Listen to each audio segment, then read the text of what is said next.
je suis Anne Chevrier, chef de projet en charge des maladies rares à la Direction générale de l'offre de soins, qui est une direction du ministère de la Santé. Ma mission au sein de la DGOS, c'est effectivement d'organiser et de structurer les centres et les centres de référence, plus particulièrement, qui prennent en charge les maladies rares.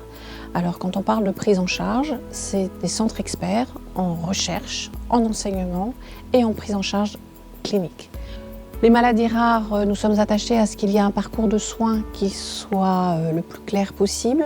Donc un parcours de soins pour arriver à avoir une bonne transition entre la recherche, la clinique et le secteur médico-social. J'inclus dans le médico-social également la prise en charge de ces patients dans le cadre de la structuration d'enseignement au niveau national.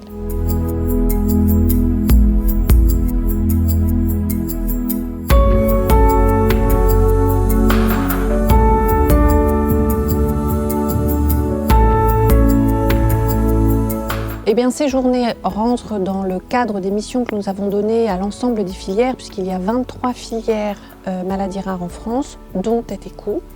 Elles ont été créées, ces filières, dans le cadre du plan numéro 2, puisque les centres ont été constitués en plan numéro 1 entre 2004 et 2008, et dans le plan numéro 2, qui a démarré en 2011 et qui se termine la fin 2016, nous avons constitué des filières, c'est-à-dire des organismes qui permettent de coordonner et d'animer l'ensemble des centres. Il y a 133 réseaux et la filière tête et cou a, elle, plusieurs centres de référence et donc elles sont en charge d'organiser et de coordonner l'ensemble des centres. Et ça me semble effectivement important et ça fait partie des missions des filières, d'organiser ces journées pour faire rencontrer à la fois les centres et les associations.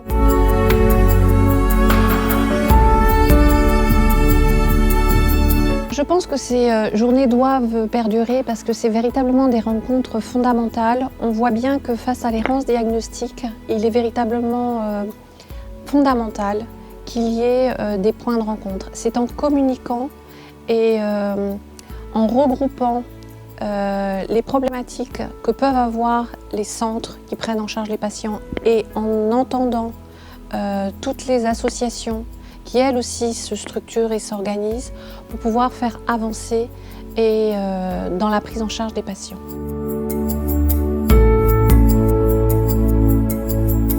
Découvrez la cartographie de l'offre de soins sur notre site internet et retrouvez les associations, les professionnels de santé et les représentants des pouvoirs publics en suivant notre série TEDCO Live.